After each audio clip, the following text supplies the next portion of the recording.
we on the record? All right, I call this meeting of the Public Safety Committee to order. Gentlemen. We'll start with John. Oh, John left. Start with the roll call. Justin scared him. Felix Rivera. Okay, thank you, Felix. Forrest Dunbar. Pete Peterson. Austin Davidson. Mick Zalatow. Suzanne LaFrance. And I think we'll be joined shortly by Mr. Constant and Mr. Weddleton. So we'll start today. We're going to do our APD quarterly report, and in some ways this is kind of closer to a year-end report, although we don't have all the data yet. And then we have a report regarding the prosecutor in the state office and the work that we're doing there. So start with Chief Dahl, if you'd like. I believe you have a presentation for us. Yes, thank you, sir. Justin Dahl with APD, for the record. So we're going to talk a little bit about data, but I want to preface a little bit. I love data, but data can be really confusing. And what I sort of want to explain is because this is not year-end data, it's going to be based on call for service data, which is things that people have called in and told the police department. When you see our uniform crime reporting statistics, which are typically the crime stats that kind of get in the news, those are verified incidents. So people call us, they tell us a murder happened, we look into it, it turns out it's not really the case. We take a police report, and at some point that gets appropriately categorized, and then those are the uniform crime reports that you see. So if these numbers look a little different than even stuff that we've talked about here recently, it's because these are based on calls for service, not those verified UCR stats. So I just wanted to throw that out there. And these will be for the most part year-to-date January through October stats for 2019, but also 2018 and 2017 for a little context, but that same window.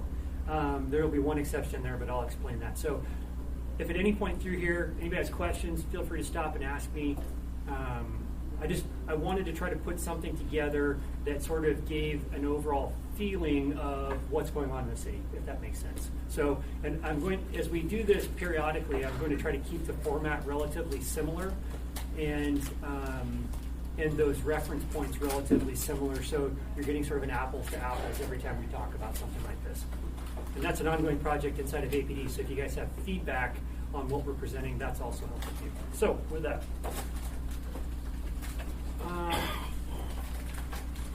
APD has received about 220,000 calls for service through the end of October.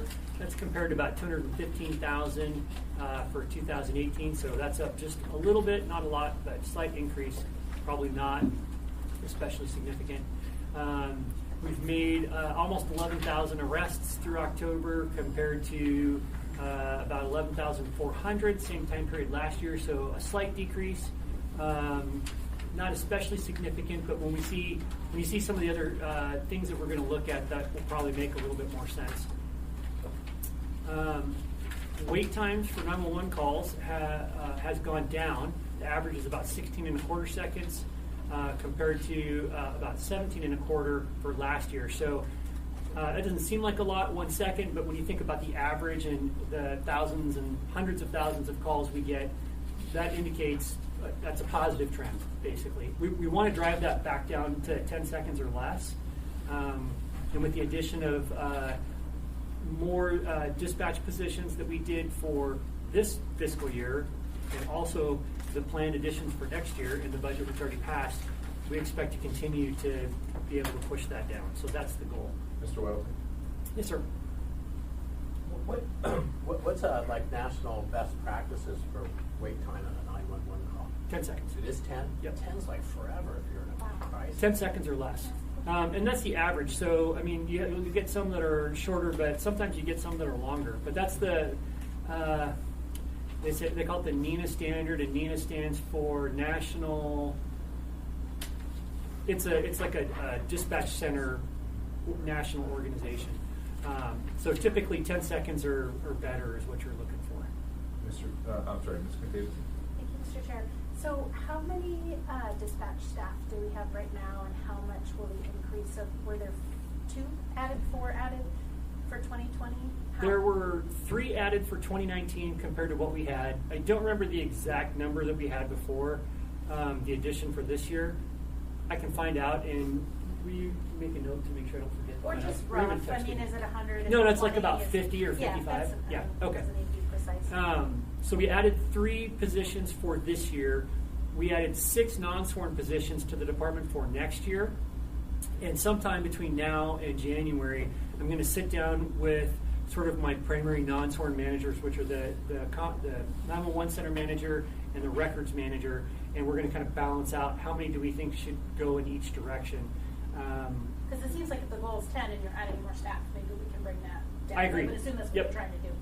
Yes, ma'am. That's the objective. We're already sort of headed in that direction. I expect to see that continue. We actually have open PCNs now that we're working to fill, and then we have people in training as well. So as we continue to try to push the staffing with the additional positions up to 100% and get folks through training, my expectation is we'll continue to see that go down. Thank you. If I haven't said it before, it takes almost as long to train a call taker and dispatcher as it does an officer. It's almost a year, so it's just time intensive. Thank you, Chief. Please Yep. continue. Thank you. And then finally, on average, takes about 4.5 minutes for the first officer to arrive to a priority 1 call. So that is from the time that the phone rings in dispatch until somebody actually has boots on the ground at wherever the scene is. So that includes driving time and everything else. That's not bad. It's a little longer than I would like to see, but it's, considering how large the municipality is and how long it takes to get to calls sometimes if they're in some of the more remote locations, and that this is an average, it's not terrible. Okay. This is so tiny that you can't see it on the screen, and I apologize for that. It's a lot of information for a PowerPoint slide, but I wanted you guys to have it in the printout in front of you. It's just sort of a breakdown of the types of calls for service that we've gotten this year, January through October. Like I said, it's a little bit, the resolution is a little bit fine, but things that I think are interesting to look at is the number 1 call for service category is traffic stops. We've done over 36,000 traffic stops throughout the first 10 months of the year, and that's important for a couple of reasons, I think. One, it shows that our officers that are assigned to patrol have some spare time and they're doing proactive police work with it. And the thing to remember about traffic stops is they're important for traffic safety, but police officers get into all kinds of other stuff when they do a traffic stop. There's study after study after study that shows that proactive traffic policing and high number of traffic stops reduces crime in almost every other category. So this is good news to see that we're doing lots of traffic stops. And then you can see some of the other large category type calls for service. Disturbance is a very general catch-all call for service category that's like anything that's happening that people feel like police would make it better, just about. So obviously a high number of those. Follow-up that's again good. It shows that officers have time to go out and do follow-up casework. And then it kind of works its way down through. None of these things are especially surprising, but I was happy to see that there were quite a few traffic stops in there. We have a question, Mr. Rivera. Yes, sir. Thank you, Mr. Chair. So I don't see any specific category for property-related crimes. Are those melded into different categories? They are. So if you look through here, you'll see, let's see here, there's theft is in here, burglaries in here. Those are property crimes. I'm going to get to a property crime slide a couple times a little bit later that'll break that out a little bit. But this is a lot, and everything's kind of dumped in there. The reason I included this, I just kind of wanted to show everyone some of those kind of higher end call types, and especially the traffic one. Thank you. Thank you. All right, let's see here. Ms. Zolotel and Mr. Weddleton, and then. Thank you, Mr. Chair. What does mental person mean? That is another catch-all category of anybody that is having some sort of mental health crisis, or it could be anything from that, like somebody that's literally in crisis out in the middle of the street who requires assistance, to somebody that we, not surprisingly, have certain members of the community that like to call the police department and report all kinds of fantastical things that actually don't have any relationship to reality. And so something like that could be categorized that way ultimately. It's a very broad category that has some, the label is frankly really old, so it's not an especially politically correct label, but it's just sort of it's just a catch-all category for anything that describes some sort of mental health issue that's related to the call. And a lot of those calls can also end up being reclassified as other things. So we get there, we find out the person, it appears to be somebody who has a mental health issue. We talk to them. It turns out they're actually a crime victim. And so then the call can get reclassified to whatever the appropriate category is. Mr. Weddleton? Just what's interesting to me, I mean, I don't think the average person, like myself, your proportion that is traffic stops seems high, you know, and it's because what do we respond to? If we hear neighbors complain, and it's kind of adding these up: trespassers, drunks, mentally ill, prowlers, burglaries, and that's less than 8% of your total calls for service. But that's the stuff that's beating down neighborhoods. You know, you look next door; those are the things they're complaining about, and it's 8%. So either you're focusing on the wrong stuff, or it's just we feel it, but it's not the main problem. I would actually suggest something different. So we are focusing on those important things that you're talking about, but it's hard to go out and have an officer sort of self-initiate on a burglary, right, and sort of intercept that. The way you do that is you go to an area that's experiencing burglaries and you do a boatload of traffic stops. And you end up coming across the people that are in the area to do something bad, and now you've got them stopped for some lawful reason, and then you can sort of be like, hey, what is that giant pile of TV sets in the back of this stolen car that you're driving, and where did you get those? And so you dig in. So that's why that's such an important category, even though it seems like just on the face of it, you're like, oh, traffic stop. It's just officers, doing traffic enforcement. They're really doing a lot of other things. That's why it's so good to see such a high number there. Can I just go on? Yeah. So if you did that traffic stop and then it's a stolen car and those TVs, is that a traffic stop, or do you also have a burglar? It can get reclassified, and typically will by the time the call is done. So that will end up falling under like theft or stolen vehicle. But it's just like any other fishing, right? Like you got to cast a lot of times before you hook the first one. So you want a lot of traffic stops because mixed in there, they're catching all those other categories. Plus, it's also helpful for traffic safety, and that is something that we all hear about from time to time. So, thank you. Yeah, thanks. Thank you, You Mr. bet. Weldon. So, I'm jumping ahead. There's actually a lot of interesting stats we're going to get to. I'll know for the record that Mr. Constant has joined us. I was looking through, and you've got good comparisons between this and other years. But one thing that I don't think is on there is the comparison of how many traffic stops we did this year versus last year. And I'll say, actually, from my constituents, I hear a lot more of we need more traffic enforcement. That their feeling is that there is almost no traffic enforcement, which of course is not true. But how, I don't think you have a slide for it. How I does don't. this compare to previous years? I don't have a comparison for it, and that's something that we can look at in the future to add to this sort of overall call for service snapshot. My sense is that it's up a little. I wouldn't say it's probably up a lot, but if my memory serves, I think we're probably up a little compared to the last few years. And that is, again, just a result of having more officers on the street Sure. and then fleshing out other parts of the department so they have more free time on the road. Great. All right, let's push forward. Okay. So this is just another way to look at the calls for service, but kind of grouped into some different categories. So you'll see the labels at the bottom: violent crime, property crime, weapons, drugs, alcohol, public disorder. So these can be, this is just another way to sort of think about these calls for service, but obviously each one of these categories could contain all kinds of actual call types. But so we're looking, violent crime, which is assault, robbery, homicide, just the whole gamut of things, is down just a little. And let me pause for just a moment and apologize for the rest of the slides. I spent a lot of time working with Excel trying to fix the bar charts so the bars proportionately made sense, and Excel was not cooperative. So sometimes you'll see the bars on these charts look like there's this massive difference, but if you look at the number, it's actually very small. And I'll try to point that out. Property crimes. This is a significant decrease. So if you look at this time last year, we had about 8,300, a little more than 8,300. This year, about 6,300. So that's 25%-ish decrease. Weapons crimes are also down fairly fairly good amount from 2,400 to a little over 1860. Drugs and alcohol related crime, or calls for service, I should say, are also down slightly year over year. Public disorder about the same, which is about what I would expect because it's such a broad category. Homicides.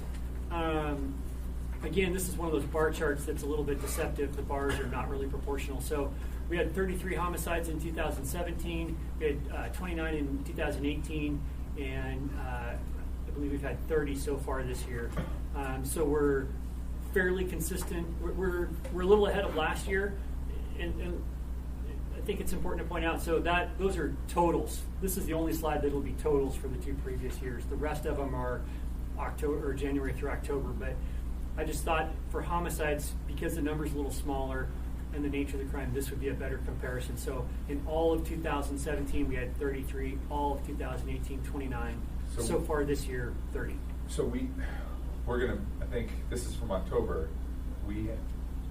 No. So this year's data is through October. Correct, but Yeah. the two previous years are totals for which the whole year. means that we're going to bust through that number quickly. We've had what, 5 homicides in the last 2 weeks? 6? The last week has not been ideal with regards to homicides. That's a great way to phrase it. Yeah, so I am concerned that 2019 is going to look similar to 2017. Well, remind me when was 2016. What was the year where we hit the record for? It was 17. So we're going to set a new record this year. We'll see. Well, no, I mean we are, because if this is 30 through October. No, this is 30 as of like today. Oh, okay. No, it's okay. I know this slide is a little confusing, Gotcha. Okay. and it's different, and I apologize. I try to stick to showing you each one an apples to apples on the years, but because of the way that we all talk and look at the homicides, I thought this would be more useful information. So I apologize that it's different, but it was different on purpose. And I mean that includes, like literally today there was a homicide, or there was someone who had been shot and then passed away and was reclassified as a homicide, I think, from East Anchorage. Black Angus is our latest homicide. Yeah, that's Okay. Black Angus. We have a suspicious death that occurred last night, but that is not a homicide at this point. Okay. That's what I was checking on. I wasn't sure what had been reported yet. So is the Black Angus So, one in here? I mean, this is... Yeah, Chief, I'm sorry, so is the Black Angus in here? Yes. Okay. Yep, thanks for asking. So yeah, I mean, I think to the chair's point, I mean, it's concerning, right? Like we're seeing a pretty high number of homicides this year. It's something the department's concerned about. This is something we're really working on. I've mentioned, and I'll just mention briefly since we're mostly talking about stats, and I want to get through that. But you've heard me talk about the public safety partnership we have with U.S. Department of Justice. That's something that we're really looking to leverage over the next 2.5 years, basically, to try to drive these numbers down. There's a fair number of domestic violence homicides this year. There were in 2017 as well. Those obviously can be challenging for law enforcement to intervene in. However, EP does have a pretty strong domestic violence response program in place where we have 2 officers dedicated full-time to be domestic violence follow-up investigators. And obviously the purpose of that is to try to prevent those domestic violence situations from escalating to the point where there's a serious assault or a homicide. And then we also have 2 officers that are assigned to full-time do compliance checks for conditions of release, serving protective orders, all that stuff. So we're fairly proactive in that realm. And obviously the point to all of that proactive activity is to prevent a situation like that from ending up being a homicide.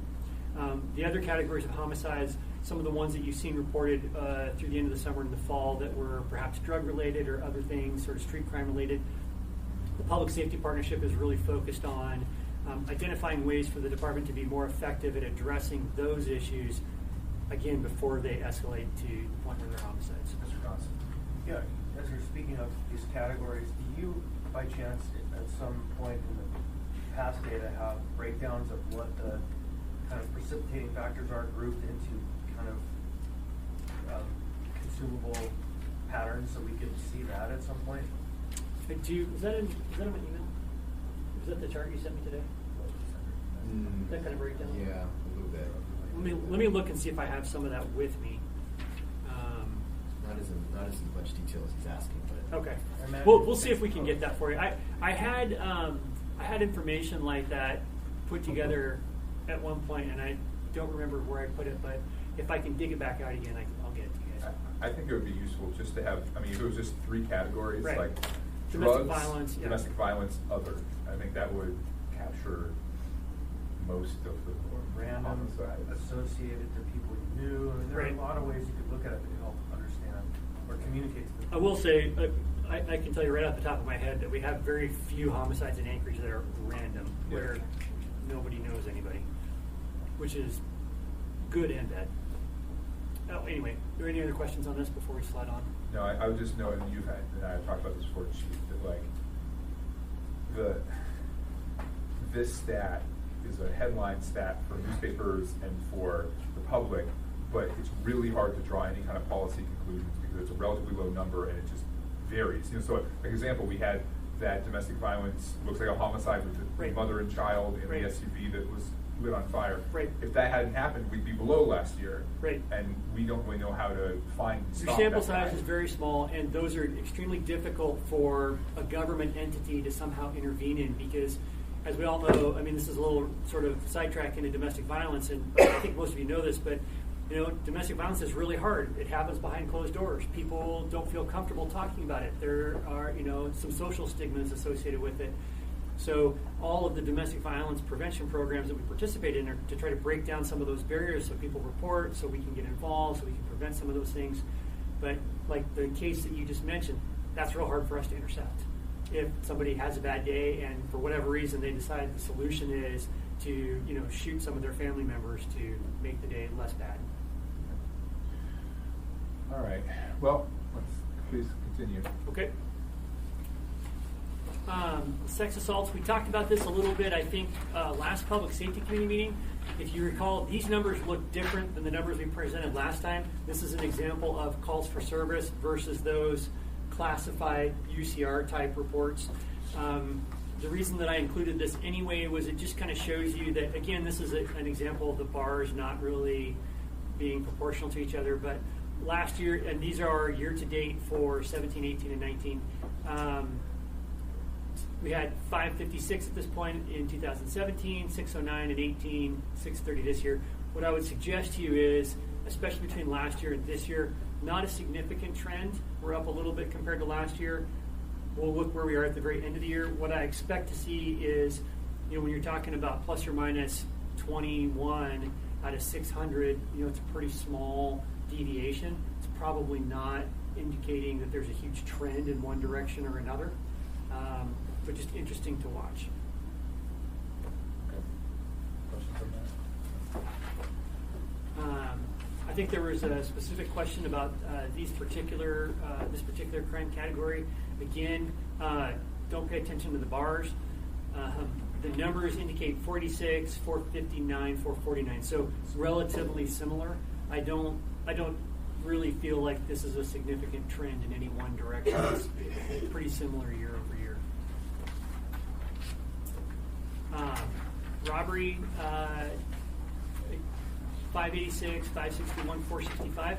I think we're trending down a little bit in robbery, and that's sort of reflected in some of the other crime categories as well that this is sometimes tied to. So, you know, we're down about 100 compared to last year. I would say that's interesting to note, and we'll see if that continues to the end of the year. But that category does seem to be trending down a little bit. Chief, could you just briefly remind me the definition of robbery versus some of the other property crimes? That involves basically assaulting a person, is that correct? Essentially, yeah. Robbery is a person crime, so you have to take something from another person by force to commit a robbery. A burglary is like breaking into a residence or a commercial property with the intent to do some other crime. So if you just break in and leave, this is just a trespass. But if you break in and steal some stuff or vandalize some stuff, then it's a burglary. And then, of course, theft is just theft. So I have a sort of perception in my head that muggings, traditional muggings, are very rare in Anchorage. And I want to know if that. So when you say robbery, what does that usually look like, or what are the kind of main categories for that? Is it folks experiencing homelessness, perpetrating against each other? Is it people Is it muggings? Is it? It's actually it's a good question. It's a surprisingly wide category because it could be something like you think of like the New York City style mugging, right, where somebody springs out of an alley, smacks you on the back of the head, takes your wallet, and runs away. I agree. I don't think that is very common in Anchorage. It could be somebody who's experiencing homelessness, calls us and reports that somebody else experiencing homelessness took their bottle and ran away with it. That gets reported as a robbery, and it shows up here because it's taking property away from another with some level of force involved. It could be a straight up somebody walking into a bank with a gun and demanding the cash that's in the drawer. So it's very, very broad, if that makes sense.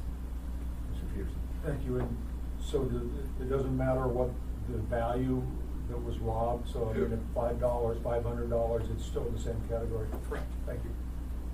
Unlike theft, which is categorized at different levels. Okay. Okay. Burglary. So this is actually trending down pretty substantially, especially compared to 2017. You look at year-to-date in 17, we had about a little over 2,400.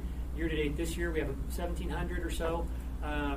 That is, to me, a good sign. So, we're seeing that trend decline, which I'm happy to see. So, if I ask a question. Go ahead. So, if I bring this information to my community council, which I probably will tonight, or I'll just mention it, they're going to say, well, people will stop reporting. I mean, Do I you hope have that's any not true. indication that that's the case? I don't think so. We've spent a lot of time over the last few years really encouraging everyone to report. If you look at our total calls for service, they're actually up a little bit compared to last year. Right, that was that first slide. So I don't feel like people are not calling us. If we had 215,000 calls for service at this point last year, we only had 175,000 so far this year, I might be a little concerned about lack of reporting.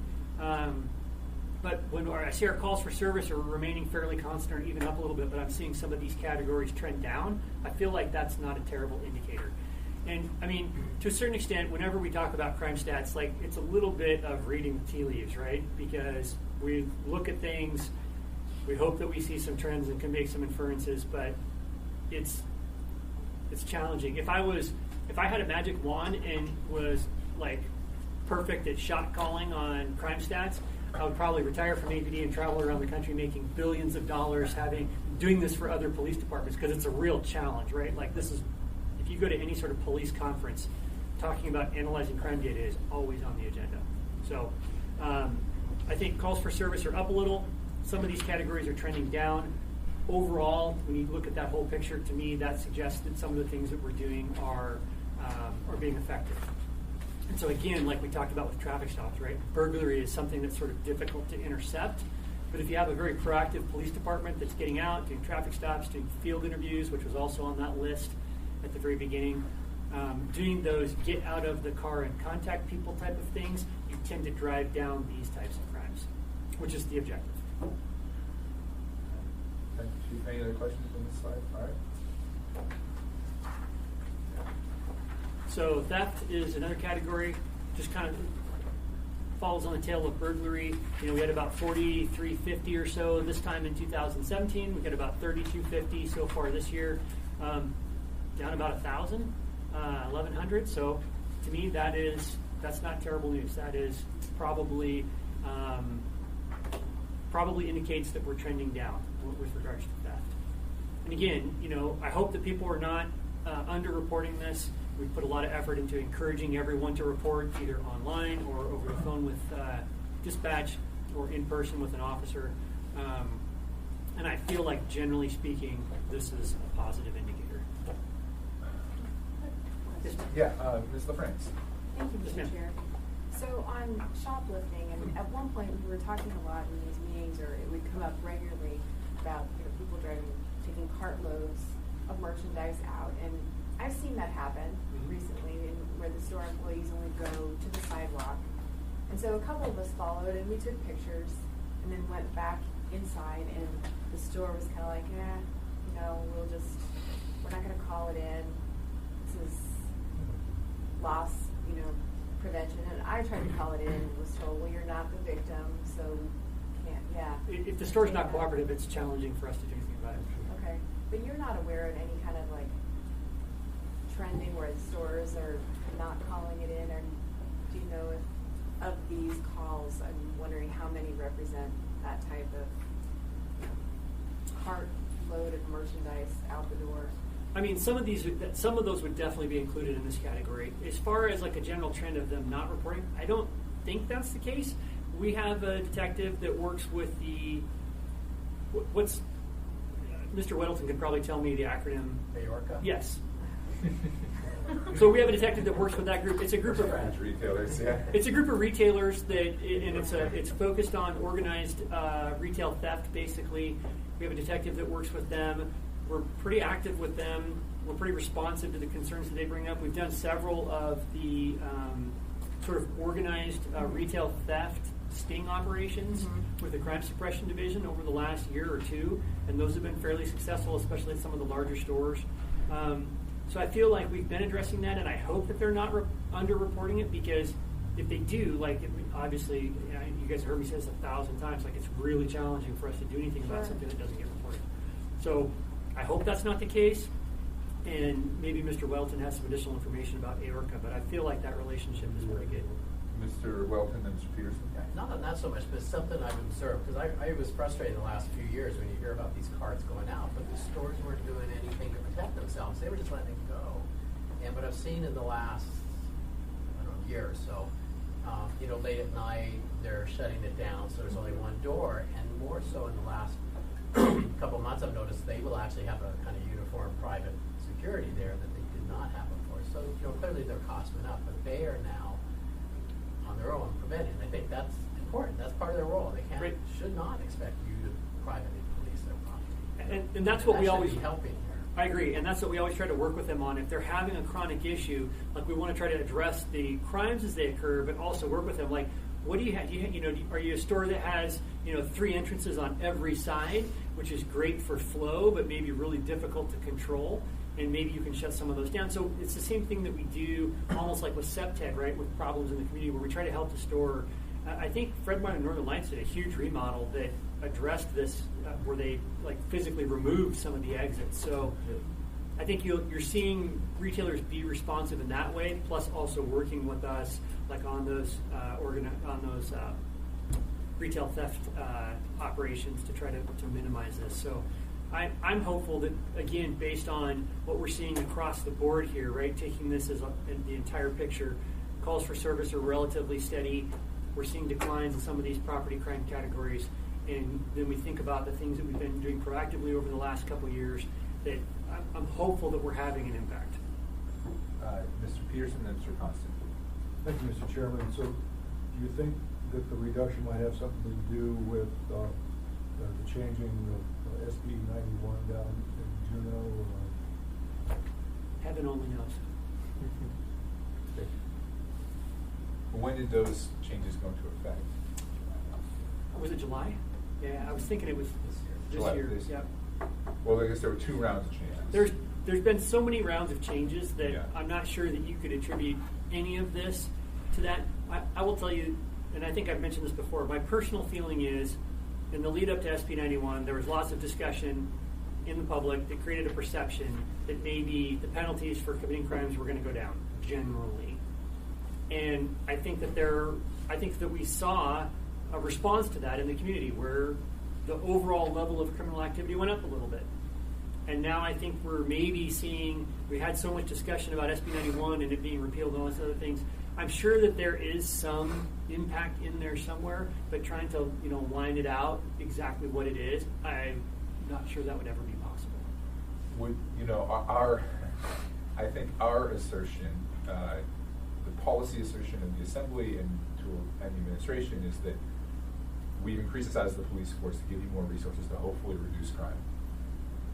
Are you comfortable saying that any of this reduction is attributable to the fact that we have more police officers? Yes, I think that what we're seeing, especially these trends in property crime, is a result of having a larger police department, which gives us the ability to do some of these proactive things that I've been sort of talking about throughout this presentation, more traffic stops, organized sting operations for retail theft, the ability for more detectives to work more stolen vehicle and burglary cases, all those things. It's like it's like anything else that you have real small impacts, but a whole lot of them stacked up over time, right? So every time we do one of these things, it maybe has a real minimal impact, but when we do it consistently throughout the year, I think they stack up, and the end result is that you start to see these downward trends in some of these categories. So yeah, I mean, I think we're having an impact. We grew the police department. We were able to get more proactive, and the follow-on years, we see crime categories start to decline. Thank you, Chief. All right, let's, oh, I'm sorry, you did, Okay. Okay, Mr. Constant. Is it possible to see this year's numbers on this by month? Could you email that to me? Yes, I have that. I removed it from the slide because I thought it was too busy, but I can send it to you. And the reason I ask is I can't tell you how many absurd email messages I've gotten about how shoplifting has gone up because of the plastic bag ban. And I would love to have a report that shows the spike in theft. From I'm not sure shoplifting how those starting in things March. could be correlated, but okay. No, I know. I just would like to have something to push back a little bit. Okay, yeah, I can send you that, or you can track it. Okay, I'm good. sure people wouldn't shoplift if they could get a plastic bag. Right. Yeah, that's. I haven't heard that one yet, but Well, it's it's interesting. because the idea is that people bring in their reusable bags and Ah. they fill them up and walk out. They could have done that before. Right, exactly. Or backpacks. As a retailer, they could always do that. Yep. Right. Yeah. I just want the chart. That's all good. We'll get. It's I a year's literally reality. like this morning, about 2 hours ago, deleted it off of the slide, and because I was like, this is too much. So I have it ready and easy to send. Well, speaking of which, so the next slide is monthly data, right? Yes, so this one I did leave a little bit busier because I thought it was useful to see the year-over-year, kind of month-to-month comparison. And mostly because I think there's already some familiarity with these numbers because we've talked about it so much. But for example, you look at 2017, which is the blue line, and you see it kind of, it's kind of high, dips down a little, but then it really kind of starts to spike up. And then as it rolls over into the orange line, 2018, it's really high there, almost 400 in January of 18. And then you see a pretty steady decline throughout 2018 and into 2019. And then we've held relatively steady throughout the year. But I think in the next slide after this is going to show totals a little bit better. But I just, even though this is really busy, I felt it was kind of useful to be able to see that kind of month over month the last 3 years and what that trend looks like for the most part. And so the next slide,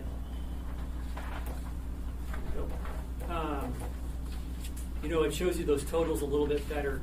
Where so to get to the total for the year, the SAR is stolen and recovered, and then the red STN is just stolen and never seen again, which we have very few of here in Anchorage, generally.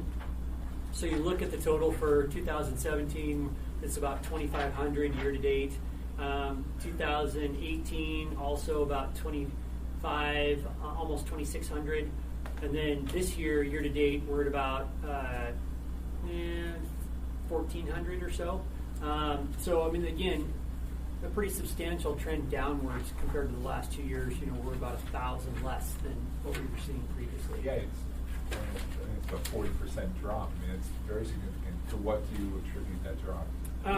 A couple things. I think that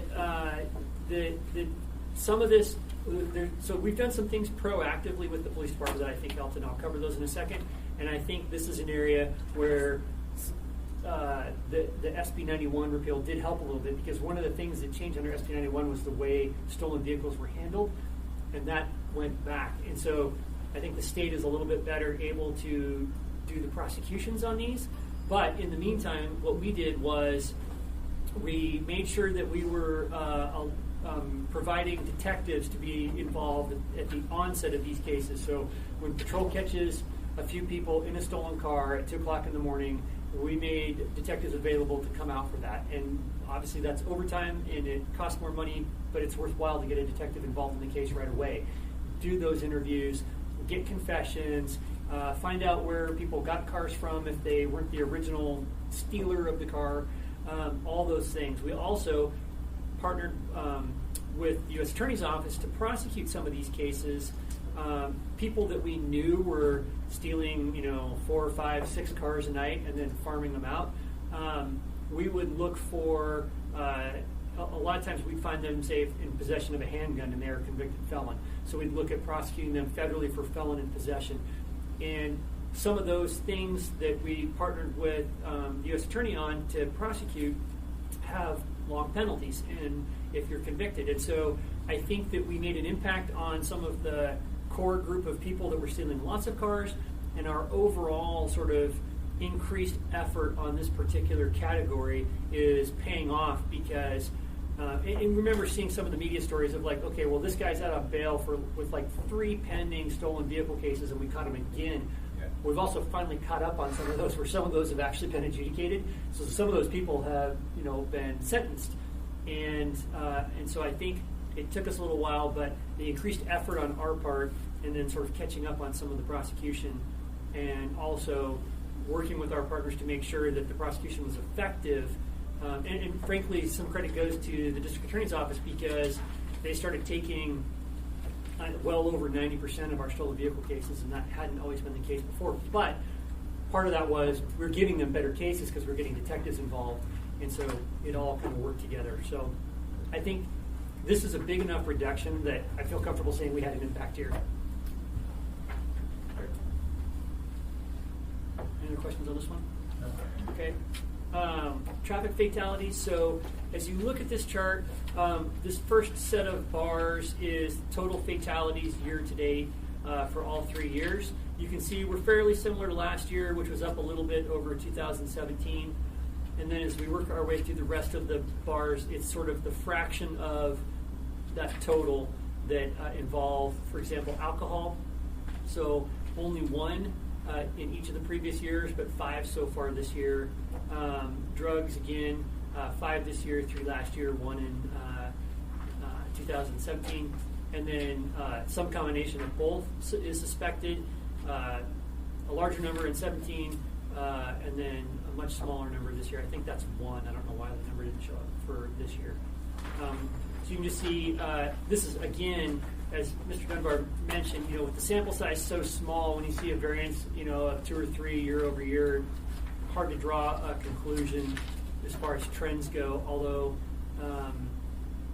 25 fatalities in a year is a lot, so it's something we're always looking at. One of the ways that we address that and look at it is the activity of the DUI unit. And I think most of you are familiar with the DUI unit, but if you're not, it's 6 or 8 officers. 6? I think it's 6 officers. So there's 6 or 8 officers and a supervisor. They work from 8 p.m. to 6 a.m. and their sole focus is traffic enforcement at night with the ultimate objective of identifying and interdicting people who are operating while they're impaired.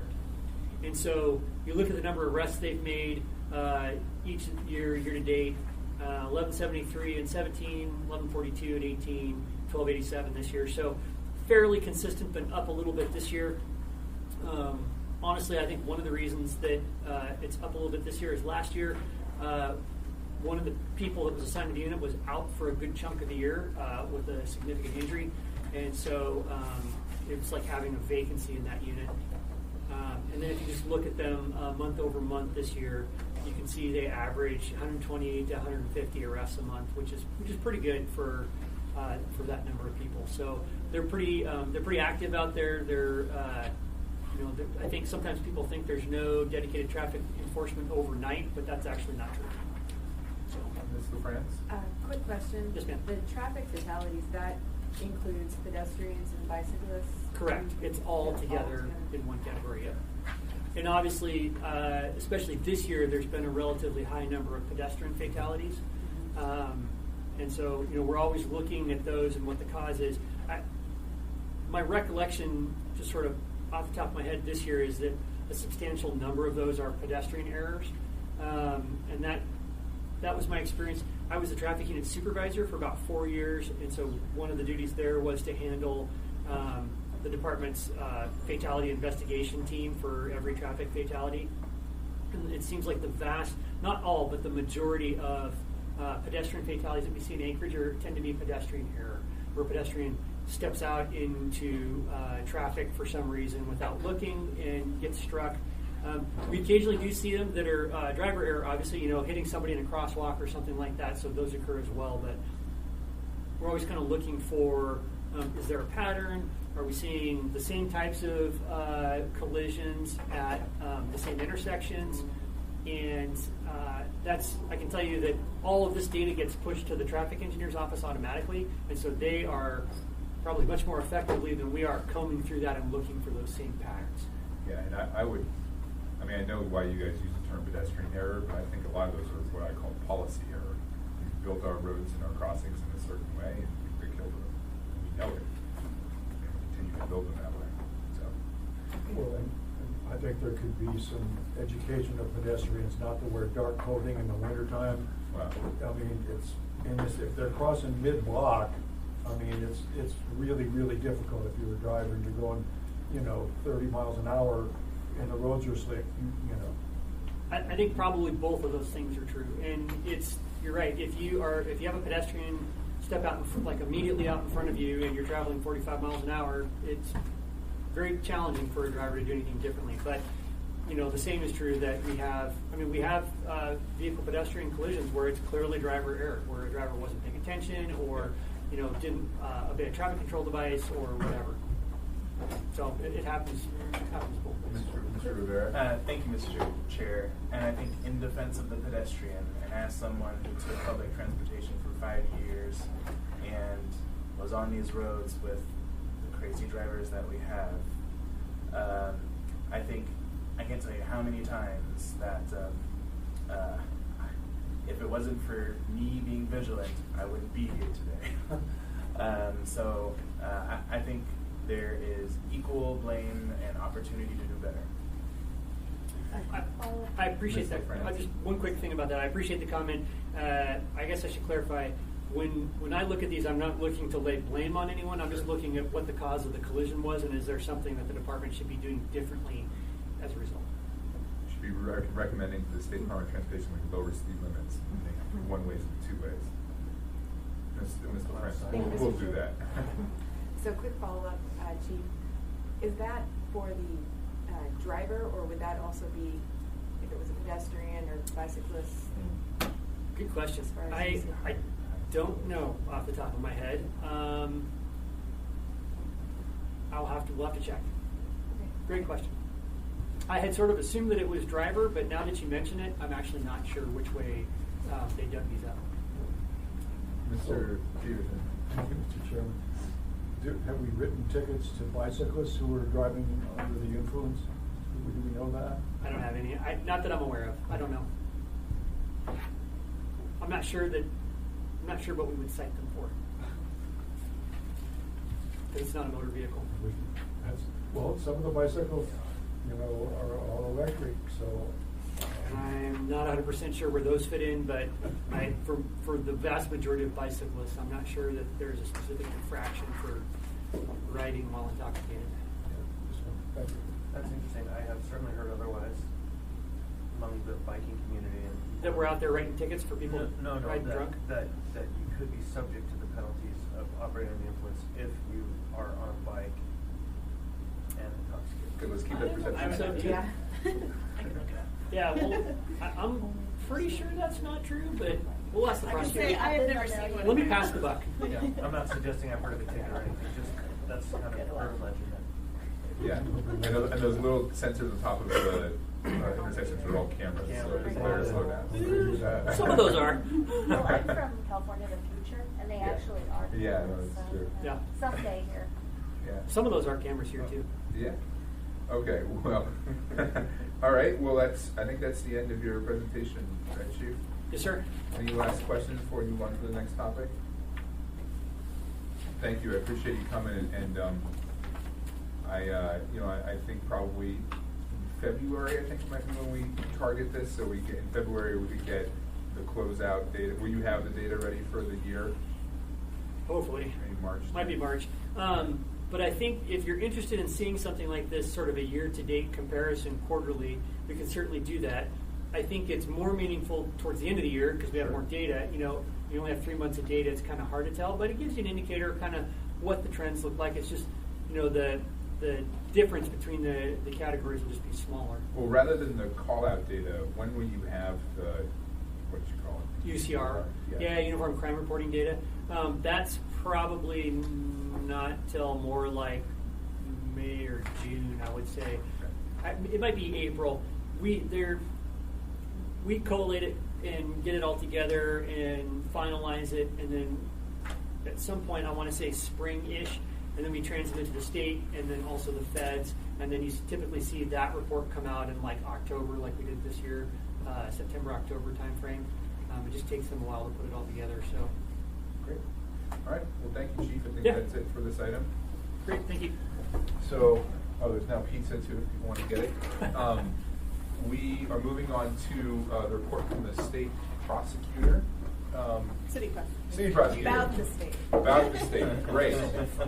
So, if you could please, so I think this was requested by Fred.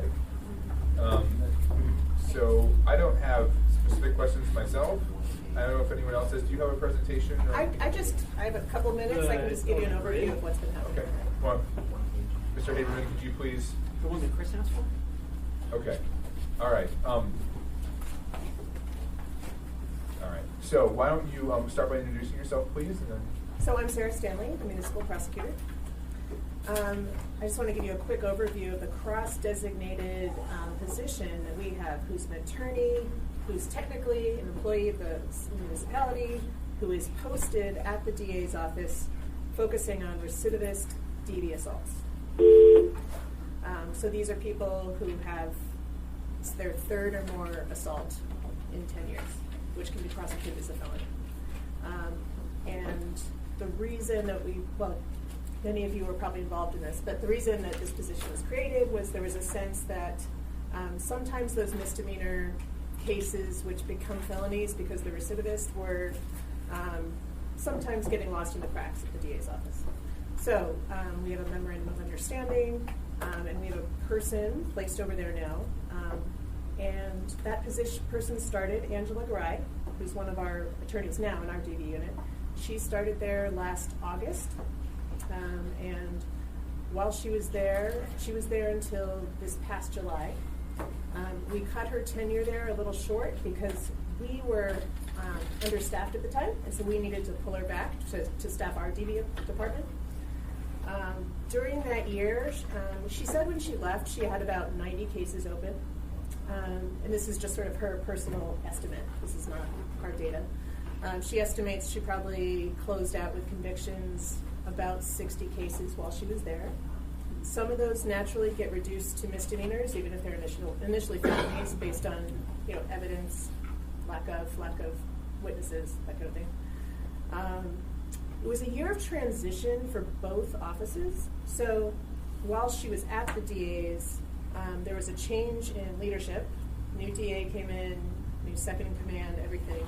They also restructured their whole office. So their office, for a while, had been broken down with working groups assigned to different Superior Court judges, which was a change from a few years before. Prior to that, they'd been divided into like DV unit, theft unit, various things. So while she was there was a change in leadership, and they switched back to the old system.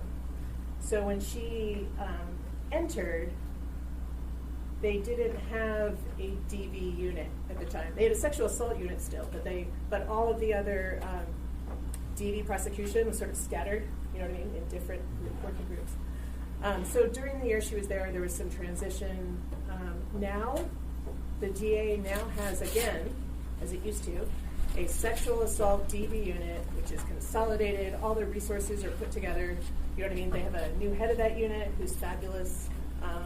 And they're sort of refocusing their energies, especially with new leadership, back on prosecuting DV crime. And so it was kind of an odd year. And that's just to say that I think this cross-designated position is fabulous, and it was effective. It increased communication between our offices. But I think it'll be even better, now that both of our offices are fully staffed, and the unit there is, again, more consolidated and focused. So, I'm sorry, I thought you said that we pulled her back.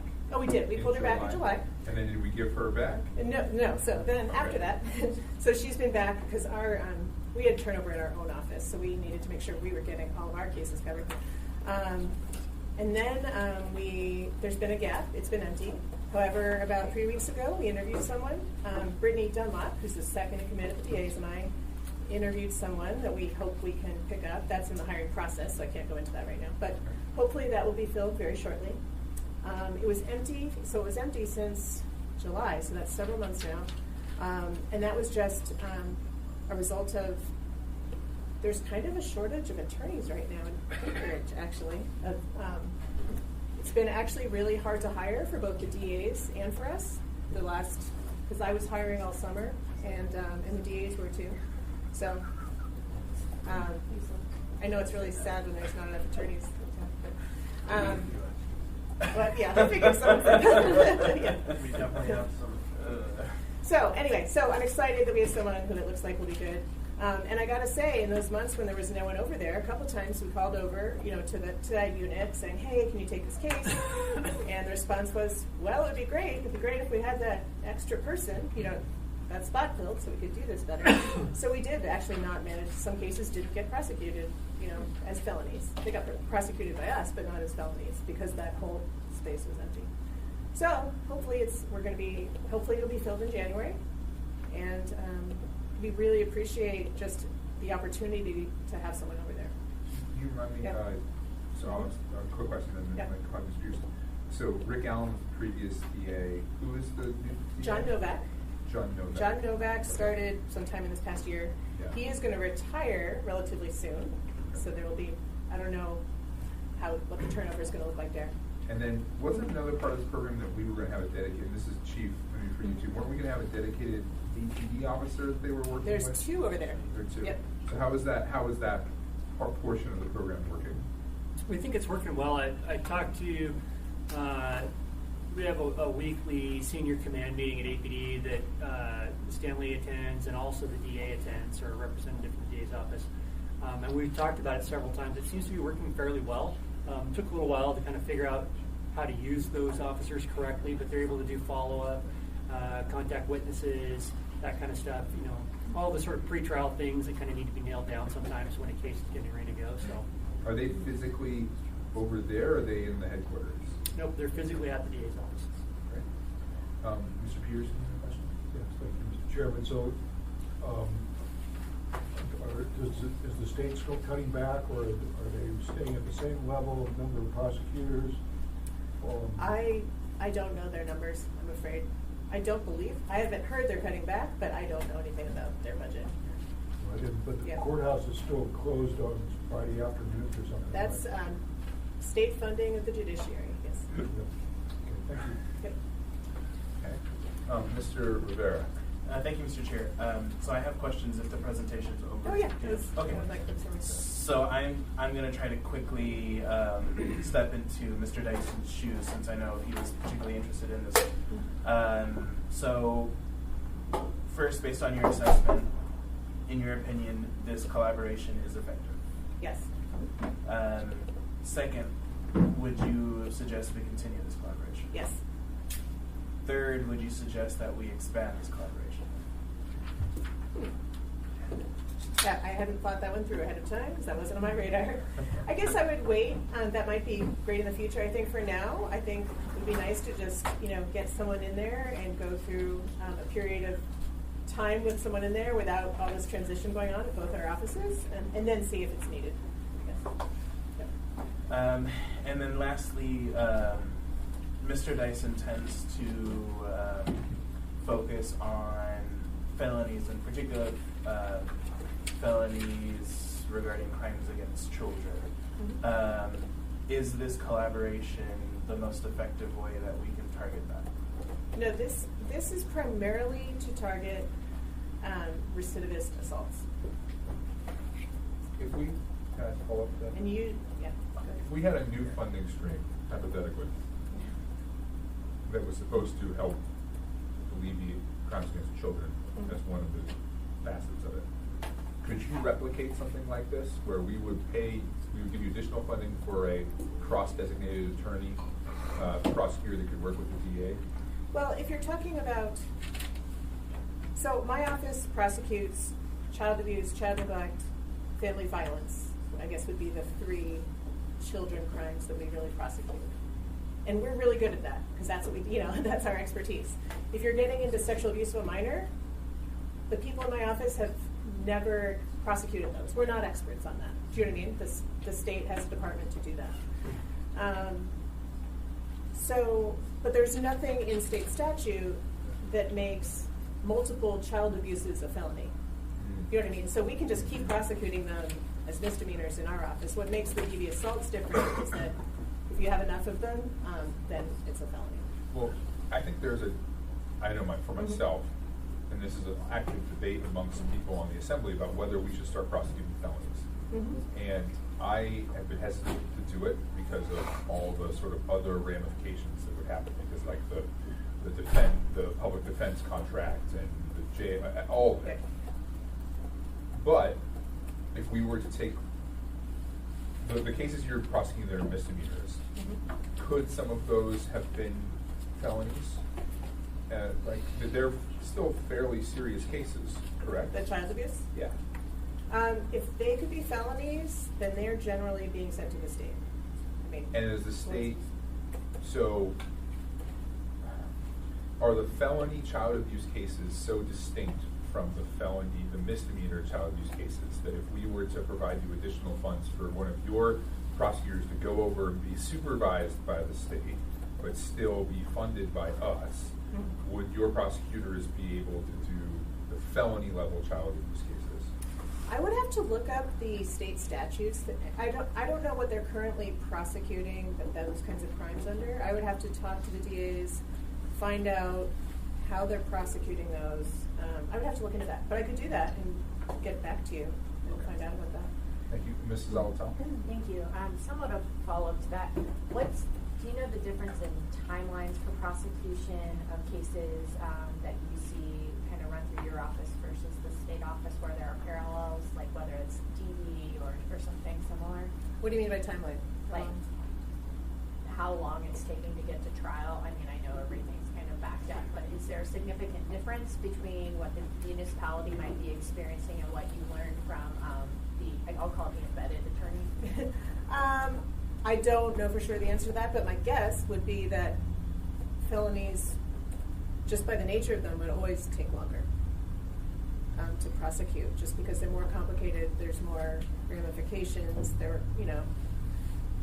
better defended. They're less likely to plead out. More likely to go to trial. Can I ask? Yeah. I guess all those things. Yeah. Was that true? What was experienced with the embedded lawyer that they became, because these are recidivist crime or repeat crimes that would have otherwise just kind of stayed at the misdemeanor level. They've risen to the felony level. Did all of those types of things happen because they became felony crimes or not? Oh, I'm not sure. I would guess so, but I can find out from her. I'd be curious directly to know from the horse's kind mouth. of, Yeah. Are we talking about anything that can be compared at all, or no? Is it such a different experience? The one thing about the recidivist assaults is the facts are pretty simple, so the trials are pretty simple, even though they've risen to the felony level. So I would think that they wouldn't necessarily rise to the level of a SAM case, or something like that. So I'm going to get back to you on length of time, and what was the other one I just said? Oh, child abuse. Child abuse. Right. Yep. Got it. I'll talk to the DAs and sort of find out how they generally prosecute those. One of the problems with turning our office into an office that also does felonies is we currently completely operate in district court. Right. On one particular court system and schedule and set of judges. And if we also are covering cases in Superior Court, it's a dramatic systemic change to how we handle court. And I'm not saying I'm against that necessarily. I'm just saying it's it's not as simple as just doing new charges. But that is what the embedded or cross-designated attorney was doing, right? They were in Superior Court. These Yep. felonies. Yeah, but they were working at the DAs and this Exactly. whole system was set up to do that. That's And I think this was a really interesting innovation that came about 2 years ago, and I think it's a really useful tool for us, and it seems to be working well, where we can use the resources of the municipality to target things that we really want to target without replicating that whole system that they've built over the DA, right? So we can go after things like felony level TV without, like you're saying, going to Superior Court. If we're doing it under the auspices of the state. And so I think if other funding were available, I would certainly be interested in expanding this program. But Mr. Constant. The additional cost, though, or challenges aren't strictly limited to the standing up of a prosecutor's office that deals with that court in those cases, but it's the whole other side of the equation. Post-adjudication, who pays for being locked up, who's responsible for the costs? That becomes a huge burden that we would, I believe, have to take up. If there are prosecutions, they're ours, not the state's. And so, Is that true? I thought we had sort of a flat fee with the Anchorage jail. How does that work if they get jail time? It's basically a flat fee. Yeah. I mean, I think you're right. They want to renegotiate with us if we started saying much more long-term yeah, I think prisoners. it would become our problem. Well, but in theory, if these are they're committing felony assaults or felony whatever it is, the state should be prosecuting them and putting them in prison. They are not because of their extreme resource constraints, or they're doing it, but it's taking longer than we're comfortable. Well, they would be being prosecuted under state statute. I mean, they would be state conviction. And I seem to recall in this room, we had a conversation that was made the point that it would become a burden on us to pay for the actual incarceration in a different way than we're paying now. I think that some of those costs they would definitely try to shift themselves. Yeah. Okay. Is there any other thing you wanted to? We have. No, I am. I'm intrigued. Thank you for your support, and I am intrigued by exploring what other crimes this might be appropriate to expand to. I think the most obvious one would be third-time DUIs, because that's another recidivist type thing where we're good at prosecuting DUIs. We know how to do that. Do you know what I mean? And then, but I will look into the child abuse and child neglect. Mr. Pearson. Thank you. Just to follow up on that, so then, and I'm not an expert in this field, so if someone gets a DUI for the third time, is it in the last 10 years that's Yeah. a felony, or is it? 3rd and 10, yeah. Wonderful. Any other questions for either the chief or the prosecutor? Okay, great. Well, we have time for audience participation. Would anybody like to speak? What's that? Oh, yeah, I'm sorry. Mr. Danger, do you have any, as the Public Safety Commission Chair, do you have anything to report to us or anything you'd like to talk to us about? No, I'm okay right now. Thank you very much. Thank you. Okay. Anyone else in the audience? Yes. Just all I'll say is please put on the record I was present at the meeting, and we still seem to have difficulty having the information of these meetings prior to the meeting so the public can know what your subject matter is. Keep the public blind, how they're going to connect with you and have their say. So, I don't know, you hear me, but you do conduct a policy of indifference. Let the record reflect that the gentleman from the Valley was present. That is Anyone disparaging else? as far as I what don't you think say. from the Valley is disparaging, Mr. It is, excuse me, with all due respect, why do you say, I'm from the Valley, and you point me out, and the fact is, anyone else speaks, you label them, they're from Anchorage, or they're from that place, that is disparaging. That is not appropriate. I'll entertain a motion to adjourn. Move to adjourn. To adjourn. We're adjourned.